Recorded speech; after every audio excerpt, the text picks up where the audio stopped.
오늘 첫째로 예수님의 꿈이 뭐냐 이렇게 말했어요. 때가 된 예수님의 꿈이라고 말합니다. 여기 15절에 보면 이르시되 때가 찼고라는 말씀이에요. 때가 찼고.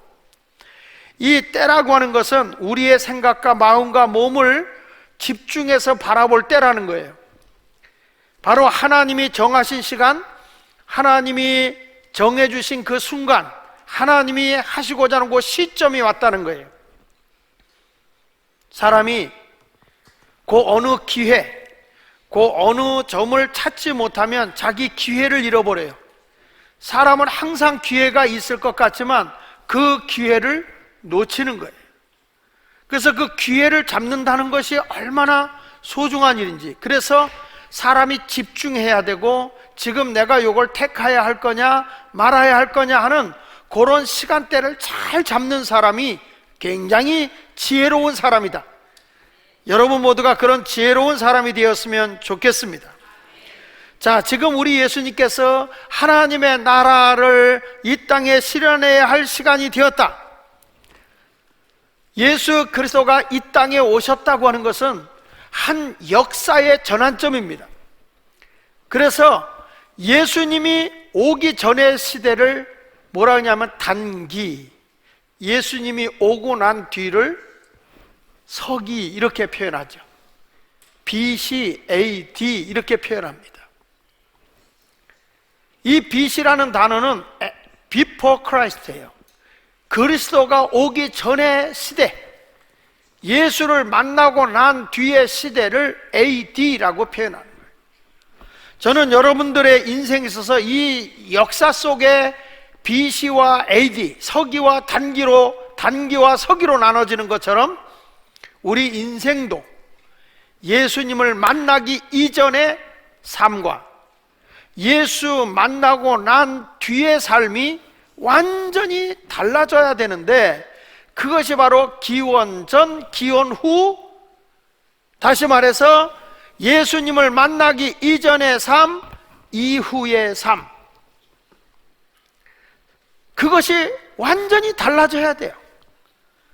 근데 예수님 당시에 보면은 예수님을 이 세상에 오셨지만 세상적인 가치관에, 세상적인 것에 추구하고 살아가는 사람들이 많아. 그렇게 이스라엘 백성이 하나님의 말씀으로 양육을 받고 하나님의 말씀에 가르침을 받았음에도 불구하고 이들은 역시 세속화된 삶을 살아가기 바쁜 거예요. 이 말씀은 우리가 지난 시간에도 말씀했지만 마치 애벌레의 삶, 지렁이 같은 삶, 송충이 같은 삶이에요. 송충이는요, 아주 그 솔잎이 잘 물오르고 막 그럴 때 송충이들이 왕성해지잖아요. 근데 그 송충이가 이렇게 말할 거예요. 아주 입이 무성한 솔잎을 봤어요. 그걸 받고 먹어요. 맛이 있어요. 애기 막 건져줘요. 그때 뭐라고 하는지 아십니까? 난 대박 났어. 나는 이거 먹으면서 정말 출세했어. 그게 송충이에요. 애벌레, 배추에 붙어서 막 배추를 갉아먹어요. 이 애벌레가. 그게 먹어요. 그게 먹어. 아, 배추가 맛있어요. 물이 올랐어요. 무 잎사귀를 먹어요. 맛이 있어요. 그걸 보고 나는 축복받았어. 나는 축복받았어. 그런 인생이 애벌레의 인생이라는 거예요. 지렁이가 땅속에서 흙을 먹어요. 영양가 있는 흙을 먹을 때 이 지렁이는 나는 복받은 사람이야, 나는 거부가 된 사람이야, 아니 거부가 된 지렁이야, 지렁이야. 그러면 행복해요. 그런데 이 지렁이가 가는데 흙이 좋지 않아. 좋지 않은 곳에 가서 열심히 자기가 흙을 먹어. 영양가가 별로 없어. 그래도 자꾸 지렁이가 먹어서 뒤로 토해내고 먹어서 토해내면 희한하죠. 그 땅이 기름진 땅으로 바뀌어요. 그래 본들 지렁이여, 그래 본들 송충이여, 그래 본들 애벌레란 말이에요. 제가 왜 이런 말씀을 하냐면, 예수님 오셨을 당시에 이 당시에 살던 사람들이 하나같이 애벌레와 같이 지렁이와 같이 충과 같이 그 자리에서 먹으면서 조금 영양가 있는 거 먹으면서 나는 성공했다, 출세했다, 명예 얻었다 뽐내고 자랑하는 그런 모습의 인생을 살아가면서 우리는 마치 성공한 것 양 착각하고 살아가는 사람들이 많단 말이에요.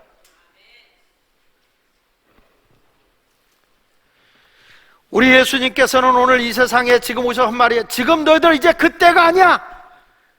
예수, 그래서 십자가 안에서 너의 세속적인 것이 죽어져야 할 때라는 거예요. 그래야 너의 인생에 뭐가 오는지 알아? 하나님의 나라가 오는 거야. 송충이가 거듭나서 번데기가 되었다, 거듭나서 나방이 되어 아름다운 칼날을 있는 날개를 펴고 다니면서 여기저기 날아다니듯이, 에볼라가 나비가 되어서 여기저기 날아다니면서 꽃에도 앉고 꿀도 빨아먹고 하듯이 너의 인생은 다시 한번 활기찬 인생의 세계가 있지. 그 세계가 바로 하나님의 나라야. 그 때가 왔다는 것입니다. 성경을 마가복음에서 때가 찼고 하나님의 나라가 가까이 왔다라고 하는 데서 저는 참 성경을 마가복음을 이렇게 읽으면서 뼈저리게 느낀 게 있어요. 뭐냐면 애벌레같이 지렁이같이 세속적인 것만을 위해 살아가고 있던 고기 잡는 어부들을 예수님이 만나요. 그 어부들을 만나놓고 예수님이 그들에게 뭐라고 하니, 나를 따라오너라, 내가 너희를 사람 낚는 어부가 되게 해줄게. 지금까지 너가 여기에서 갈릴리 호숫가에서 고기 잡고 하루 벌어 하루 먹고 사는 인생의 삶을 살지 말고 하늘의 활기찬 삶을 살게 해줄게. 너 나 따라올래? 내가 너에게 주는 이 복음의 원리와 복음의 가치를 너는 나를 한번 따라와 볼래? 따라오면 내가 너에게 하나님의 나라의 삶을 줄게. 그게 오늘의 메시지. 이 당시에 유대인들이 거기서 보면 로마의 통치 밑에 살고 있었어요. 로마의 그 당시에 추구하는 가치관이 뭐냐면 힘 있는 나라를 세우자는 거예요. 그래서 로마라는 나라는 경제력도 있어야 돼, 군사력도 있어야 돼, 권력도 점점 강화되어서 세계를 제패하는 권력자가 나와야 돼. 로마에서 강조하고 있는 건 힘이었어요. 군사력, 경제력, 권력. 여러분, 교회가 부패하고 타락하면 하늘의 영광을 바라보지 않고 교회가 바로 로마의 황제의 가치관을 추구하는 것과 똑같아요. 시저 황제, 그 황제가 추구하는 신격화된 것, 군사력. 그래도 교회 가보면 항상 물어보는 거예요. 아, 당신 네 교회 몇 명이 뭐예요? 당신 네 1년 예산이 얼마야? 결산이 얼마야? 보태주는 곳도 없어. 쓸데없이 물어봐. 야, 그게 목사님 힘 있냐? 어디 나가서 모든 일도 하고 뭐 권력 있지.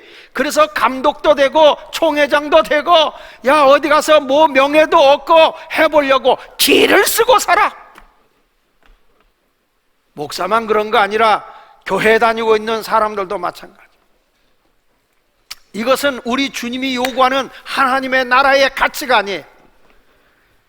로마에서 추구하고 있는 게 그 당시에 제일 중요시 여기는 게 힘이었고, 두 번째로 그들이 중요시 여기는 것이 뭐였냐면 지식이었어요. 로마 사람들은. 그래서 집집마다 도서실, 그 다음에 지역마다 대형 도서실을 차려놓고 아주 지성인인 것처럼 하고 다녀. 요즘 교인들하고 비슷해. 영어책도 거꾸로 들고 다니면서 내가 영어 좀 알아 하는 것 같아요. 책도 읽지 않으면서 쓸데없이 두꺼운 책을 막 들고 다니면서 아주 폼 잡고 다녀. 그런데 그 책은 읽지도 않아. 그 내용이 뭐냐 그러면 그냥 내가 뭔가 지식이 있는 것처럼 그렇게 살고 다녀. 물론 지금은 지식 만능 시대가 되지 않았습니까? 또 하나는 사람들이 뭘 추구하고 있냐면 로마의 사람들은 아름다움이에요. 그래서 여자들은 아주 그 당시에 멋있게 이렇게 이쁘게 갖고 놓고서 사는 그런 시대였죠.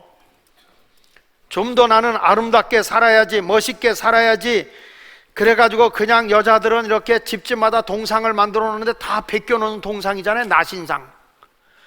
그리고 남자들의 멋은 뭐였죠? 남자들의 멋은 근육질이었어요. 그래서 로마 영화들 보면 하나같이 전부 다 근육질 남자들이 말을 몰고 딱 마차를 타고 기백 있게 다니고 막 군복을 입고 이런 힘 있는 모습을 보여주면 멋쟁이들이에요. 그 세상에 지금도 보면 사람들이 너무 멋을 부려 그냥 자연스럽게 살아도 이쁘겠구만. 귀걸이 하나도 엄청 큰 거, 머리도 왜 이렇게 비싼 걸 하는지, 옷도 별거 아니야. 그런데 그런 거를 다 입고 굉장한 것처럼. 여러분, 이런 일이 있었대요. 어떤 사람이 말이야, 백화점에 도둑놈이 들어간 거야. 근데 이 백화점에 들어가서 몰래 이 카메라를 이렇게 보니까 도둑놈이 이상한 짓 하는 거야. 막 여기저기를 돌아다니는데 아래층 우측으로 막 뛰어다녀. 근데 이상하게 물건은 하나도 안 가져. 그래서 도둑놈이 나가버렸어요. 근데 뭘 갖고 갔느냐? 하나도 안 갖고 갔어요. 그대로였어요. 근데 이 도둑놈이 한 짓이 뭐냐면 전부 다 가격표를 다 바꿔버렸어요. 2,000원짜리 옷에다가 50만원짜리 렛대를 닫혀놓고 50만원짜리에다가 2,000원짜리 갖다 붙여놓고 막 뒤죽박죽을 해놨어요. 그 다음날 백화점이 개장이 됐어요. 여러분, 난리가 나야 될 거 아니에요? 난리가 나야 될 거 아니에요? 그런데 희한해요. 2,000원짜리를 50만원에 사. 가격이 그런가 보다 그러고 다 믿고 사버려. 가격표만 바뀌어놨는데. 그래서 제가 이제서 알았어. 사람이 옷이 좋으냐 나쁘냐 안 보고 가격을 보고 옷이 좋으냐 나쁘냐 이걸 평가하는구나. 그러니까 그 도둑놈이 굉장히 현명해. 비싼 옷은 부유한 사람이 입고, 근데 실상은 싸구려야. 가난한 사람들은 엄청 싼 걸 입었는데 진짜 비싼 거야. 나는 이런 도둑놈이 예수 믿는 사람들이었으면 좋겠어. 없는 사람이 좋은 옷 입고 있는 사람이 나쁜 옷 입게끔 세상을 바꿔놓는 것. 아멘하다. 누가 돌아가셨나 이 동네는. 사람들은 번디 같은 인생을 살아가면서, 아니 애벌레 같은 인생 살아가면서, 송충이 같은 인생, 지렁이 같은 인생을 살아가면서 축복받았다고 그저 그런 것 가지고 싸우고 있지 말고 좀 거기서 거듭나서 나비가 날아다니는 세상, 하나님의 나라를 바라볼 수 있는 성도가 되어야 할 줄로 믿습니다.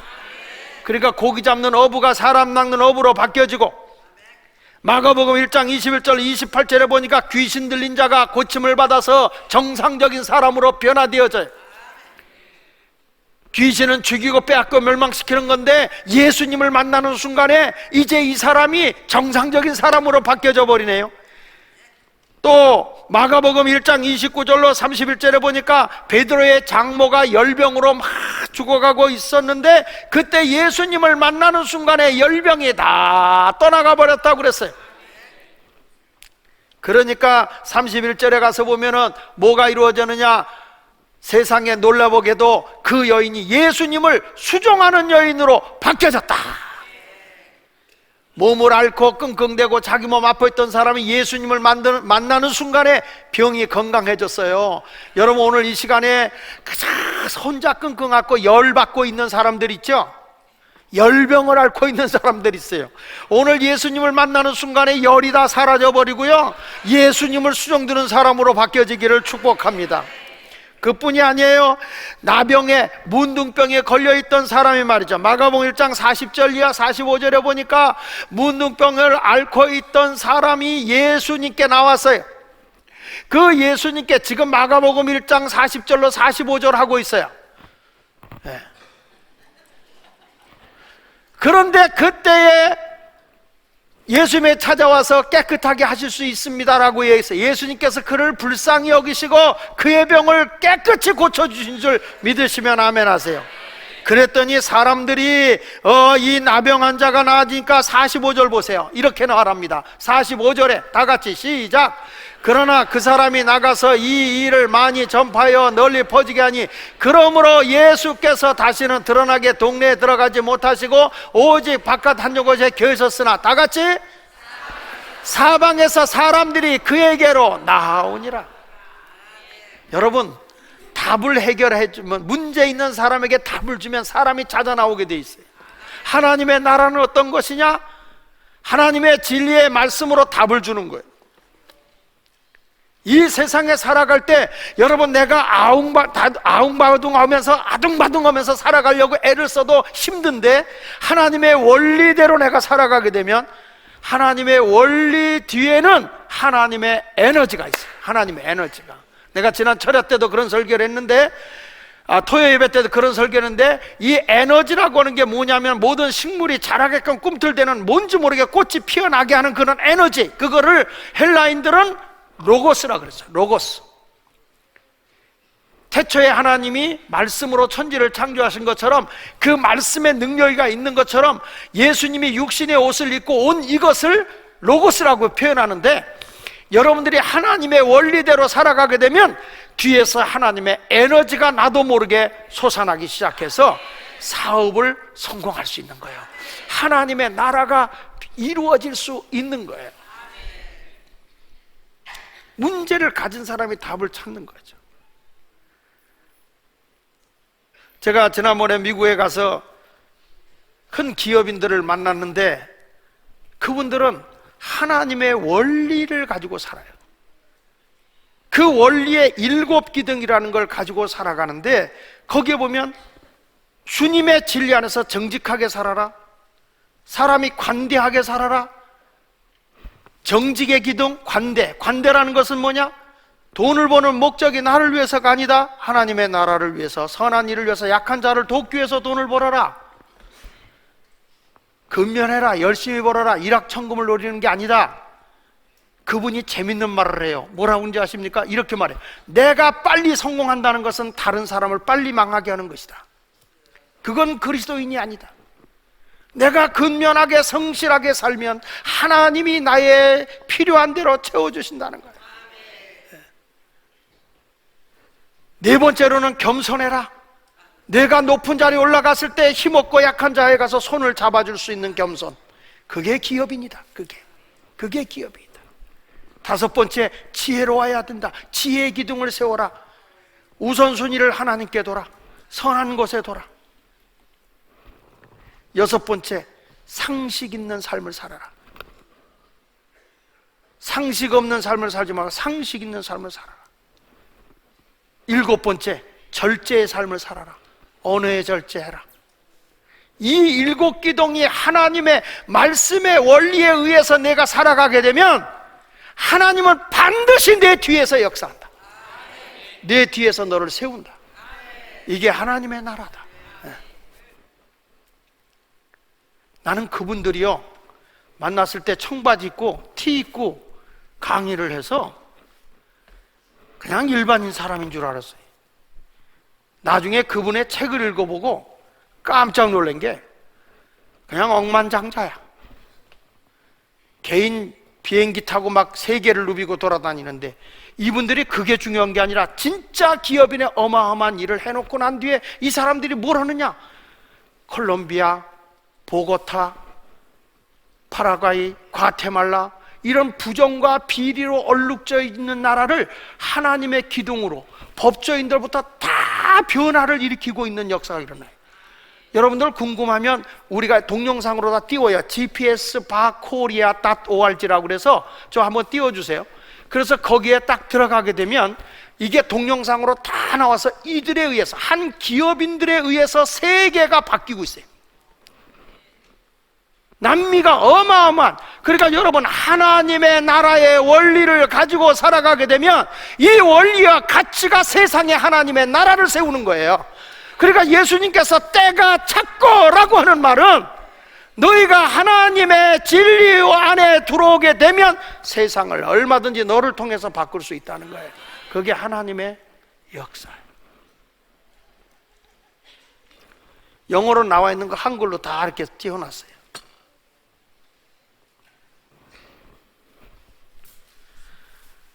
여러분, 이것이 그래서 예수님도 마가복음 3장 13절 이하 19절에 보면 하나님의 나라를 건설하기 위해서 12제자를 택합니다. 12제자. 너희가 바로 쓰면 세상이 하나님 나라 된다는 거예요.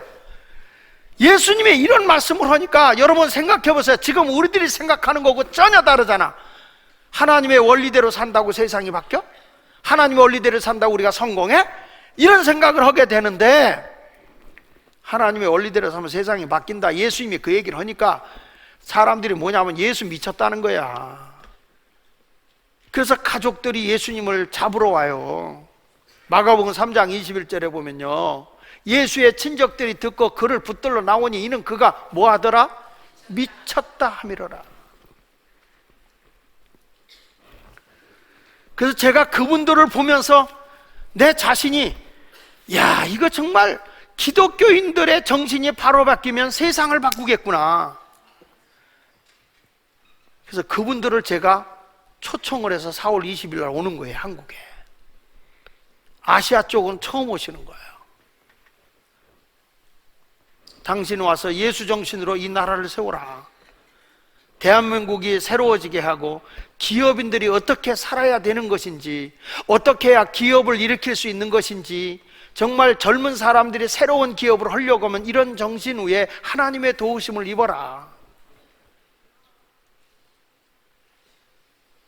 이분들에 의해서 세상이 변화되는 것을 보고 가장 리더십의 달인으로 강의를 하고 다니는 잔 맥스웰 목사님이 세상에 이렇게 탁월하게 사람을 변화시키는 운동을 하면서 하나님의 도우심으로 승리한 사람들이 없구나. 그래서 그 사람들의 7사람의 모임을 독수리 모임이라고 그래요. 독수리 모임.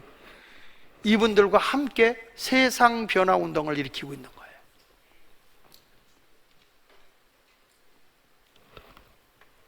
오늘 예수님께서 하시는 말씀이 그거예요.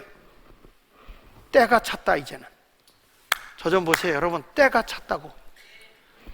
무슨 때가 찼느냐? 충격적인 말씀을 해요. 두 번째 가서는 하나님의 나라를 선포하시는 거예요. 때가 찼고 하나님의 나라가 가까웠다는 겁니다. 여기 15절에 보니까 하나님의 나라가 가까이 왔다. 여러분, 이 당시에 로마의 통치를 받고 있는 시대 아닙니까? 그러면 나라라고 하는 건 3가지가 있어야 돼요. 왕이 있어야 되고요, 국가의 3요소 아닙니까? 나라, 권력이 있어야죠. 그 다음에 주권이 있어야 되고, 영토, 땅이 있어야 돼요. 그 다음에 백성이 있어야 되잖아요. 국민이, 백성이. 이 3가지 주권이 있어야 되는데, 지금 주님이 세우는 건 나는 하나님 나라를 세우러 왔다. 이 말은요, 이 말은 왕을 세우겠다는 거 아닙니까? 왕? 그러면 로마의 황제를 반역하는 거예요. 그 당시에 지역의 분봉왕이라고 하는 헤롯 안티파스가 있는데 지역의 왕을 무시해버린다는 거예요. 이거는 혁명적인 선포예요. 사람들은 착각하고 이 땅에 하나님 나라를 세운다고 하니까 이거는 뭐냐는 거죠, 도대체. 근데 예수님께서는 지금 내가 이 땅에 뭘 추구하러 왔느냐? 하나님의 나라를 세우러 왔다. 지금 우리가 살아가고 있는 세상은 어떤 세상인가요, 여러분? 여러분은 지금 뭘 쫓아가고 있어요? 이 자리에 와서 예배 드리고 있지만 여러분의 삶 속에 하나님의 원리와 하나님의 가치가 있어요? 교회 와서 예배만 드리고 말씀 듣고 가기 바쁜 거예요. 원리와 가치가 없는 거예요. 지금 우리가 살아가고 있는 세상에 보면 다 자기중심적이고 바운더리를 치고 성을 쌓아요. 나밖에 없는 거예요. 요즘에 책을 많이 젊은 사람들은 읽어봤겠지만 제4의 물결이 온다라는 책이 있어요. 제4의 물결이 온다라는 이 책은 굉장히 두꺼운 책이지만은 저는 이 책을 나오자마자 보면서 세상이 지금 어떻게 가고 있는가? 이 책의 서론 부분 앞부분에서는 미국의 대통령인 트럼프 대통령이 미국의 공약을 3가지로 세워요. 그게 뭐냐면 앞으로 미국을 경제 성장의 4%를 올리도록 하겠다. 그리고 두 번째 가서는 미국이 경제 대국을 만들겠다. 세 번째 가서는 군사 대국을 만들겠다라고 하는 것이 그의 전략이에요. 그래서 결국에는 뭐가 일어나느냐? 무역 전쟁이 일어나게 되고 군사 패권 전쟁이 일어나게 되고 그 다음에 환율 전쟁이 일어나기 시작하는 거예요. 전부 다 뭐냐면 바운더리 치고 우리나라 그러다 보니까 영국도 지금 그렇게 가고 있어요. 그러다 보니까 중국도 그렇게 가고 있어요. 전부 다 자기 나라의 성을 쌓고 시작하는 거예요. 자, 여러분, 이런 시대에 지금 살고 있는 게 이게 뭐냐면요, 곧 멸망이에요. 역사적으로 보더라도 성을 쌓는 나라는 망했어요. 그러나 길을 내는 나라는 흥했어요. 로마가 길을 뚫을 때, 독일이 길을 뚫을 때 크게 발전하는 나라가 돼요. 중국처럼 만리장성을 쌓고 성을 쌓는 나라는 망하는 거예요.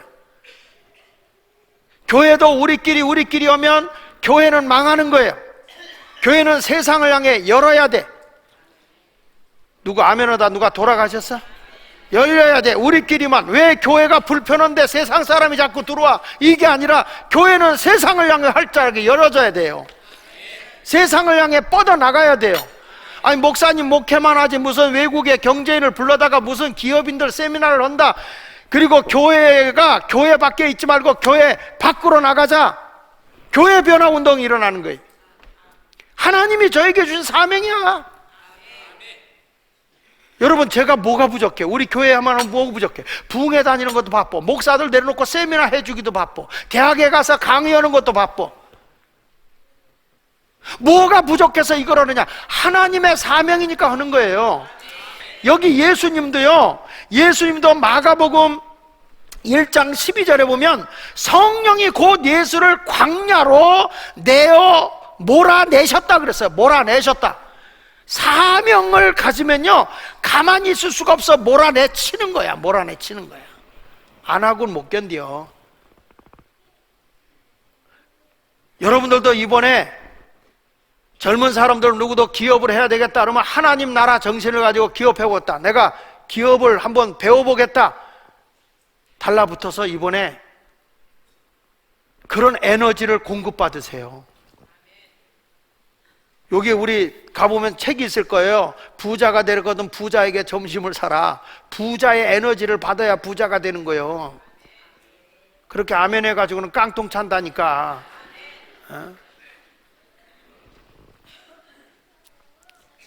열정 있는 사람 속에 가야 열정이 일어나는 거예요. 어떤 사람 열정 가지고 일어나는데 완전 소방수가 있어. 소방수가 막 물 끼얹어버려 그냥. 그러면 절망해버리고 마는 거예요. 뭐 해보려고. 너는 안 돼, 너는 안 돼, 넌 되는 꼴이 없어, 뭐 이렇게. 어떤 사람 뭐 해보면 그런 게 있어. 한번 의욕을 갖고 달라붙는 사람이 있거든요. 여러분 모두 그런 사람이 됐으면 좋겠어요.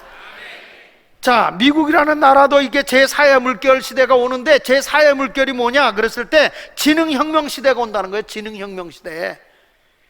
이제는 지능의 혁명 시대가 오는데 15세기만 해도 항해혁명이 일어났어요. 항해혁명이 16세기 들어가서 18세기 중반까지만 상업혁명이 일어나고, 왜냐하면 바다 길이 열리니까 장사가 막 이루어지는 거예요. 그러다가 18세기 중반에서 20세기 중반에 장사를 하려면 물건을 많이 만들어야 될 거 아니에요. 그래서 산업혁명이 일어나요. 산업혁명이 일어나다 보니까 나중에 20세기 중후반이 돼가지고 뭐냐면 이게 산업혁명이니까 금융이 잘 돼야 되잖아요. 그래서 금융혁명이 일어나요. 그 20세기 중후반이 올라가서는 뭐가 있냐면 우리가 잘 아는 인터넷 정보산업이 발달해요. 정보혁명이 일어나요. 그러면 지금에 와서 지금은 그럼 무슨 시대냐 그랬을 때 제4의 혁명이 일어나는 제4차 물결이 뭐냐 그랬을 때 나노공학과 함께하는 3D 프린트예요. 다시 말하면 인공지능 시대가 되는 거예요. 인공지능 시대가 돼서 물건을 만들어내는 기계가 생각을 해요. 이제는 기계 자체가 생각을 하고 사. 그게 지금 가장 인공지능으로 이제 근래에 곧 나올 게 뭐냐면 이동자율지능이에요. 이동자율지능. 그게 뭐냐? 자동차가 스스로 생각하고 운전을 해요.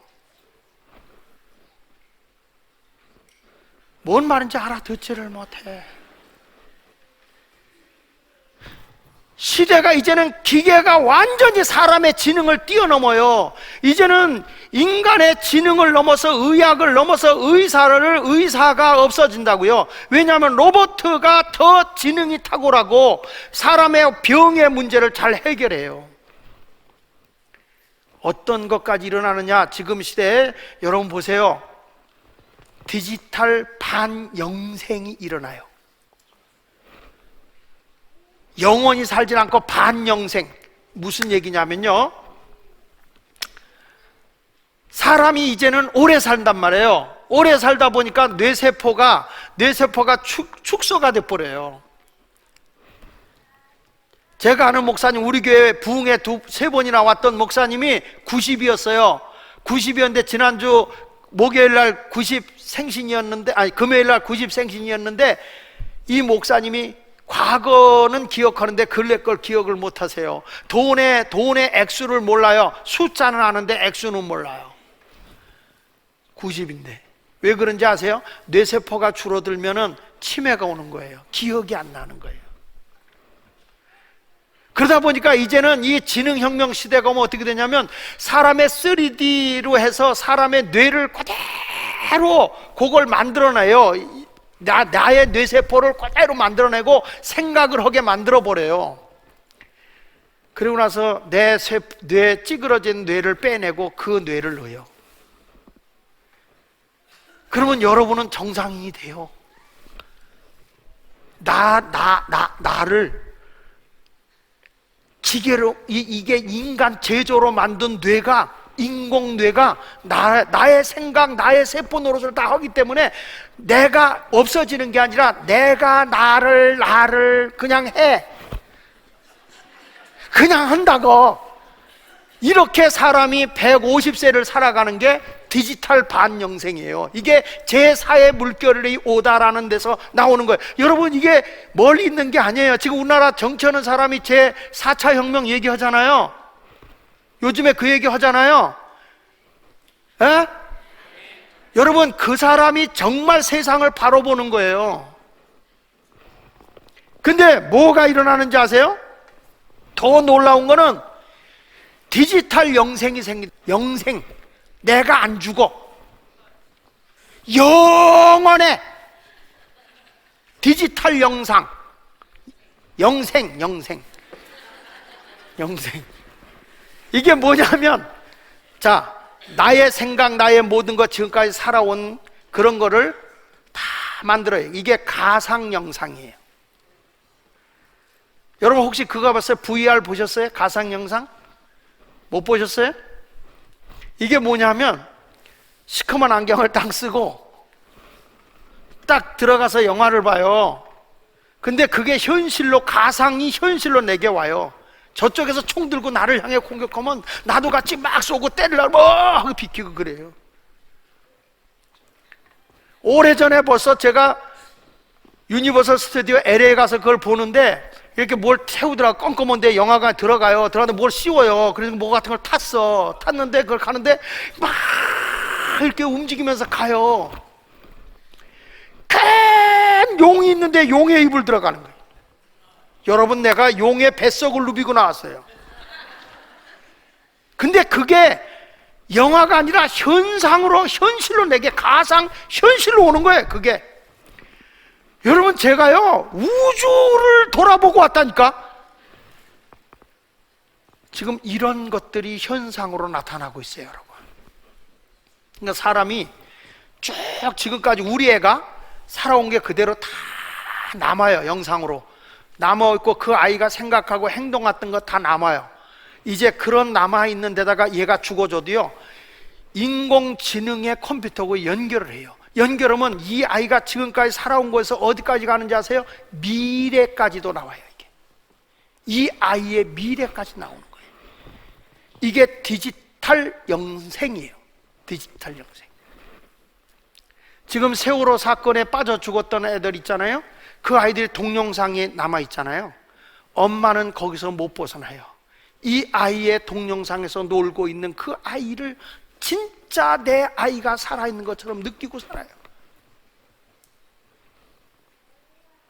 여러분, 이러한 시대에 내가 얘기하려고 하는 게 아니라 지금 이런 현실 앞에서 나는 어떻게 살아야 되느냐 했을 때 이제는 모든 것들이 인간의 과학과 이 지능이 너무너무 발전하면서 4차 물결이 오면서 인간이 창조자가 돼버려. 인간이 신이 돼버려요. 이런 시대에 필요한 것이 뭐냐라고 했을 때 하나님의 원리와 하나님의 가치인 하나님의 나라. 지금 그 때가 오고 있는 거예요. 지금 교회가 사는 길이 뭐냐, 대한민국이 사는 길이 뭐냐, 일자리를 많이 만드는 게 아니라 사람이 사람다워져야 되고 사람의 윤리와 도덕과 하늘의 소망을 품는 가치와 원리가 살아 움직이는 나라가 되어져야 그게 하나님의 나라라는 거예요. 과학과 문명이 발달하는 게 아니고 진정한 그리스도의 인격이 있는 세상, 그것은 다른 것으로 이루어지는 게 아니라 복음으로 이루어지는 거다. 그 운동을 예수마을교회가 시작하고 있는 겁니다.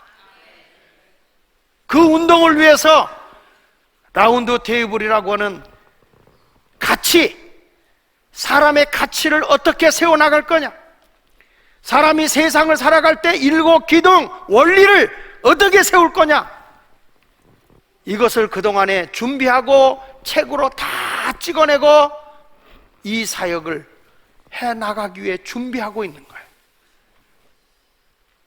가상이 아니라 현실적으로 지금 남미 쪽에서 일어나고 있는, 그래서 그분을 먼저 초대해 놓고 스타트를 하는 거예요. 이게 대한민국이 사는 길이에요. 이게 우리 교회의 문제가 아니라 우리 자녀들이 사는 길이다 이 말이에요. 지금 예수님이 오셔서 미쳤다는 소리를 들을 정도로 회개하라, 회개하라. 그리고 뭐라고 그랬어요? 여기 성경에 보니까 복음을 믿어라. 회개하고 복음을 믿어라. 뭐가 있다는 거예요? 하나님의 나라는 딴 데 있는 게 아니라 이 복음 안에 있다는 거예요. 다른 데서 원리를 찾으려고 하지 마세요. 여기 가면 뭐 좋은 거 있을까? 저기 가면 뭐 좋은 거 있을까? 아니야. 하나님의 복음의 원리. 예수님이 스타트를 하시면서 우리에게 한 말씀이에요. 너희들 지저분하게 세상 것에 취해 사는 애벌레 같은 인생, 송충이 같은 인생, 지렁이 같은 인생, 이제 거기서 번디기에게서 탈바꿈해라. 거듭나라. 하나님의 나라를 위해 날라보자. 하나님의 나라를 위해서 우리 힘차게 전진해보자. 이게 바로 복음을 믿음으로 시작되는 것이라고 일러 주는 것입니다. 성도 여러분, 예수님은 어떤 분으로 오셨어요? 평화의 왕으로 오셨어요. 이사야서 9장 6절에 보니까 끝부분에 이런 말을 해요. 평강의 왕이라 할 것이다. 이는 한 아기에게 우리에게 났다. 예수님이 이 세상에 오셨다. 육신의 옷을 입고 오셨다. 어떤 분으로 오셨느냐? 평화의 왕으로 오셨다. 그럼 우리가 있어야 할 땅은 어떤 땅이냐? 죄악의 땅이 아니다. 거룩한 땅이다. 출애굽기 3장 5절에 모세를 부르면서 호렙산 떨기 가까이 왔을 때 사명을 주려고 할 때 그에게 한 얘기, 내 신을 벌어라, 내 손을 벗어라. 왜냐? 내가 선 것은 거룩한 땅이다. 여러분, 내가 있는 자리가 거룩한 곳이 돼야 돼요. 거기가 하나님의 나라가 이루어져야 돼요. 여기에 평화의 왕이 통치하니까 이사야 9장 1절에 이렇게 말하네요. 전에 고통받았던 자들에게 흑암이 없어진다. 너희들 고통에서 벗어나는 거다. 어둠이 없어지는 것이다. 그 다음에 뭐가 이루어지느냐? 거기 보니 갈릴리를 영화롭게 한다. 땅이 지금까지 너희가 멸시받았던 땅이나 평화의 왕이 오면 영광이 나타난다. 여러분, 예수 그리스도가 내 속에 오면 영광이 나타난다. 거룩한 것이 나타난다. 하나님의 나라가 나타난다. 마가복음이 그런 내용이야. 마가복음이. 그뿐입니까? 이사야 9장 3절에 보니까 이렇게 나와요. 주께서 이 나라를 창성하게 하시며. 할렐루야. 난 우리나라 보면서 정말 하나님이 간섭하는 나라라고 생각을 하는 이유가 있어요. 그게 뭐냐면 놀랍게도 대통령이 탄핵당했는데 나라는 여전히 잘 돌아가고 있어요. 세계 최고의 총수인 이재용 그 삼성의 부사장이 감옥에 가 있는데 놀라운 거는 세계에서 제일로 지금 여러분 코스닥피가 주식이, 대한민국 주식이 최고로 올라가고 있어. 왜 그러냐? 세계 경제인들이 그런다네. 이제 한국이 제대로 깨끗한 경제를 하려는가 보네. 그래서 한국에 돈을 투자해야 되겠네. 여러분, 이게 그냥입니까? 나는 뒤에서 역사하시는 하나님의 에너지의 작품이라고 보고 있는 거야. 이렇게만 잘 나가면 괜찮을 것 같아. 다만 우리 하나님의 은혜 속에 바르게 살게 되면 지도자들이 똑바로 서서 이제는 정치도 경제도 과거가 아니라 새로운 시대, 새로운 시대, 새로운 미래를 바라보면서. 그래서 제가 그랬어요. 오죽하면 하도 답답해서 국회의실에 찾아가 국회의원 만나서 안철수 좀 만나게 해달라 그랬어요. 만나게 해달라. 왜냐? 너가 새롭게 정직하고 올바르게 살려는데 나는 분명하게 디테일이 있는 컨텐츠 내놓겠다. 컨텐츠 이슈가 되지 말고 진짜 근본적으로 고쳐나가는 거 하자. 내 국회의원 만났어요. 우리 하여튼 아는 국회의원 기독교인의 사람은 다 만나볼 참이야. 왜? 하나님의 나라 이 땅에 바로 세워야 나라가 살아. 정치, 경제, 기업인, 교회 바로 서기 위해서는 하나님의 원리와 가치로 돌아가야 된다. 때가 찼어요. 때가, 우리나라 이제 때가 찼어요. 하나님 나라가 가까이 왔다. 그러므로 이제 회개하고 돌아서서 복음을 믿자. 그러면 이 나라에 하나님의 부흥의 역사가 임할 줄로 믿으시면 아멘 하세요. 따라합시다. 주여, 하나님의 부흥을 우리에게 허락해 주세요. 우리 다 같이 부흥이라는 찬양을 부르면서 이 땅에 주님의 나라가 임하기를 한번 갈망해 봅시다. 이 땅의 황무함을 보소서. 이 땅의 황무함을 보소서. 하늘의 하나님 긍휼을 베푸시는 주여, 우리의 죄악 용서하소서. 이 땅 고쳐주소서. 이제 우리 모두 하나 되어 이 땅에 무너진 기초를 다시 쌓을 때 우리의 우상들을 태우시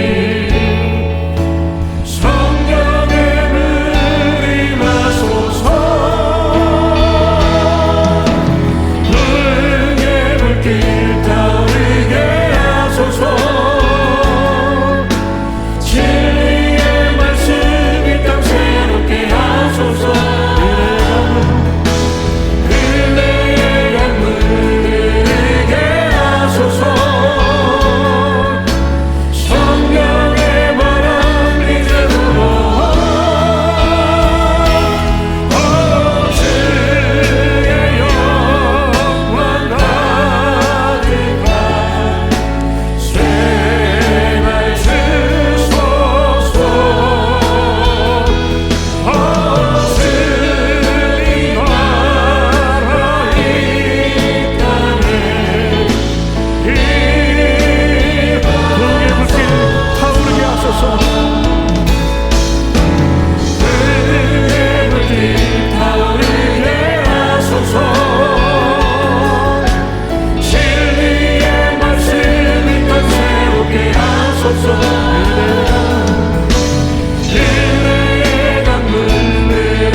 손을 내리시고 우리 기도합시다.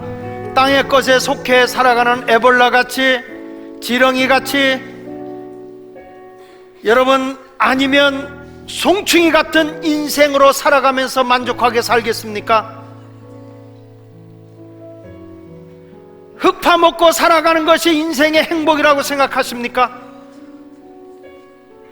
이제는 예수님을 만나십시오. 수가성 우물가의 여인이 예수님을 만나고 난 뒤에 전도하는 여인으로 변화됐습니다. 예수님을 만나는 순간 내 역사는 기원 전, 기원 후로 바뀝니다. 역사를 만드는 사람이 되어가는 것입니다. 하나님, 나로 인해서 놀라운 역사가 임하게 하여 주시옵소서. 나로 인하여 하나님의 나라를 힘차게 펼치고 날아다니는 나비 같은 인생이 되게 하여 주옵소서. 우리 다 같이 한 음성으로 기도하겠습니다. 기도합니다. 할렐루야. 사랑의 하나님 아버지,